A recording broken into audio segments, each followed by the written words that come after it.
Hey everyone, welcome back. Today we're diving into something really personal, and honestly, it can be tough to talk about. IVF. We'll be focusing on Sammy's sweetheart Giancola's journey. You probably know her from Jersey Shore, but what's fascinating is she's been so open about her experiences with infertility and IVF.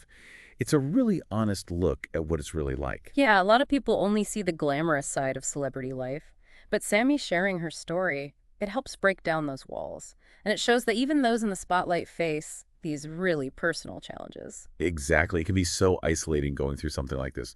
So seeing someone like Sammy speak out is so validating for so many women.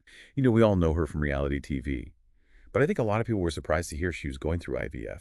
So for those who aren't familiar, can you break down exactly what IVF involves? Absolutely. IVF stands for in vitro fertilization. It's basically a series of procedures to help people conceive when other methods haven't worked. The process starts with retrieving eggs from the woman's ovaries, and that's done through a minor surgical procedure. Then those eggs are fertilized with sperm in a lab, and the embryos are monitored as they develop. And after a few days, one or more of those embryos are transferred back into the woman's uterus, with the hope that they'll implant and lead to a pregnancy. It sounds like a very intricate process, Hmm. and I imagine it can be quite demanding, both physically and emotionally. It definitely is. There are hormone injections, frequent monitoring appointments, and of course the emotional ups and downs that come with hoping for a positive outcome. It's a roller coaster, to say the least. And one of the things that stood out to me about Sammy's journey was her decision to freeze her eggs at 35. Right. That's a proactive step. More and more women are taking these days. It's called oocyte cryopreservation, but you'll often hear it called egg freezing. It allows women to kind of preserve their fertility for the future. Life doesn't always go according to plan, and maybe you haven't met the right partner yet, or you're focused on your career, or maybe you just want to keep your options open, whatever the reason. Egg freezing can provide a sense of control and peace of mind. So it's like having a backup plan Yeah, for your fertility. exactly. And it's important to remember that a woman's fertility naturally declines with age. So freezing your eggs earlier rather than later can increase your chances of success later on. That's a really empowering message. It's interesting because Sammy initially wanted to keep her IVF journey private. She wasn't planning on sharing it with the world. Right. And I think that speaks volumes about the stigma that's still unfortunately attached to infertility. It's such a personal and often emotionally charged experience that many people just feel uncomfortable talking about it openly. Which is exactly why Sammy ultimately deciding to share her story is so powerful. Absolutely. Her willingness to be vulnerable and talk about her struggles, helps to normalize infertility and encourages others to seek support and not feel alone. It really challenges the idea that this is something to be ashamed of Yeah. or hidden away. And one thing she's been very vocal about is the support she's received from her fiancé. Mhm. Throughout this whole process, she even said he's been her backbone. Yeah, and that brings up a crucial point, the importance of having a strong support system during IVF. It's a journey with so many twists and turns, and having someone you can rely on, whether it's a partner, family member, friend, or even a therapist, can make all the difference. It really does. Having that support, that system can help navigate those emotional ups and downs, the anxieties, the uncertainties that come with IVF. It's about having someone to lean on, someone who can listen without judgment, and someone who can simply be there for you. And what really struck me was how Sammy didn't shy away from sharing the most difficult parts of her journey, including her experience with miscarriage. Yeah. Sadly, that's a reality for many couples going through IVF. It's something that's often not talked about enough, and the silence can compound the grief and sense of isolation that many women feel. It's heartbreaking. And I can't imagine the strength it takes to not only cope with that loss, but to be open about it with the world. It's incredibly brave.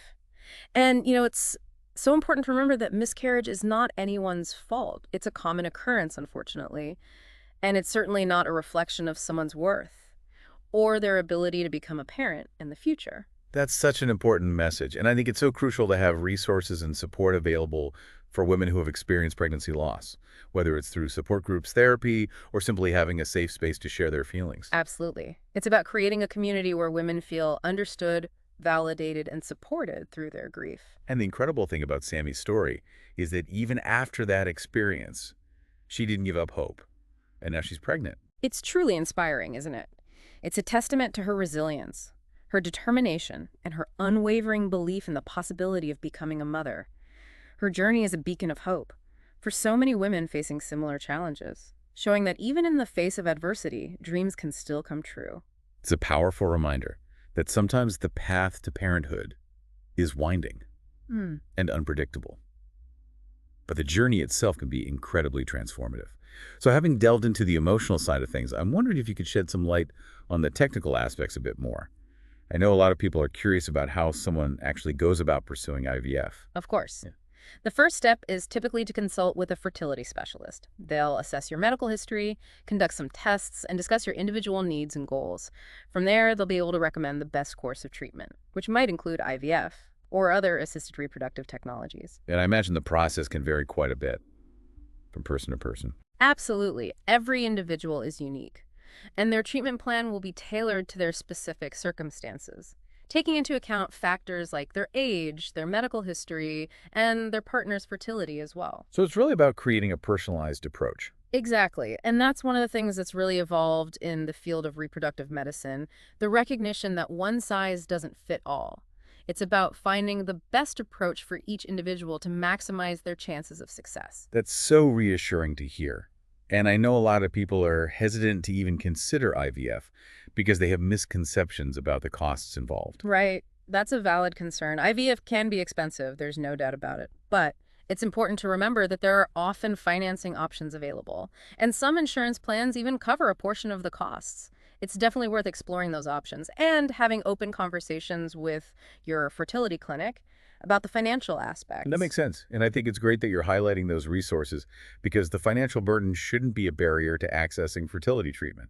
Exactly. And beyond the financial aspects, it's crucial to remember that seeking support and guidance throughout this journey is invaluable. There are so many resources available, from online forums and support groups to fertility counseling and mental health professionals who specialize in reproductive health. That's such an important reminder. It can be overwhelming navigating this process, and having that support network can make a world of difference. Yeah, it really does. And you know what I find so inspiring about Sammy's story is that she's taken something that's often seen as very private and turned it into a platform for raising awareness and encouraging others. It Mm. takes a lot of courage to be so open about something so personal. It really does. And I think it's had a ripple effect. More and more people are feeling empowered to share their own stories, to connect with others going through similar experiences, and to advocate for greater understanding and support for those facing infertility. It's really shifted the conversation in a positive direction. Okay, so we've talked a lot about the emotional and personal aspects of Sammy's journey, and we've touched upon some of the technical aspects of IVF. But before we wrap up, I think it would be valuable to circle back to what we've learned and maybe distill some key takeaways for our listeners. Yeah, that's a great idea. I think one of the biggest takeaways from Sammy's experience is the importance of proactive fertility planning. Whether that means considering egg freezing, having open conversations with your partner about family planning goals, or simply educating yourself about your reproductive health, being proactive can give you a sense of control and empower you to make informed decisions about your future. And we also can't underestimate the power of a strong support system. Sammy's fiance has clearly been an incredible source of strength for her. And it highlights how crucial it is to have people you can lean on, whether it's a partner, family members, friends, or a therapist. Going through IVF can be isolating, so having that network of support can make a world of difference. Absolutely. And building on that, I think it's also important to remember that you don't have to go through this alone. There are so many resources available, both online and in person. From support groups and fertility counseling to online forums and educational websites, there's a wealth of information and support out there to help you navigate this journey. And one final takeaway that really resonated with me is that while IVF can be a challenging and emotionally draining experience, it's ultimately a journey of hope. Sammy's story is a powerful reminder that even in the face of setbacks and heartbreak, there's always light at the end of the tunnel. So true. And even if your path to parenthood looks different than you initially envisioned, there's beauty and strength to be found in embracing the journey, honoring your emotions, and advocating for your own well-being. Beautifully said. Well, I think we've covered a lot of ground today. Sammy Sweetheart's IVF journey has been an emotional roller coaster filled with both challenges and triumphs. But ultimately, her willingness to share her story has opened up a vital dialogue about infertility, chipped away at the stigma, and hopefully provided encouragement and inspiration to countless others going through similar experiences. I couldn't agree more. And for anyone out there listening who's struggling with infertility, please remember that you're not alone. There's support available, there's hope, And there's a community ready to embrace you. That's a perfect note to end on. Thank you so much for joining us on this deep dive. And remember, knowledge is power. The more we understand about IVF and the emotional complexities that surround it, the more equipped we are to support ourselves and each other.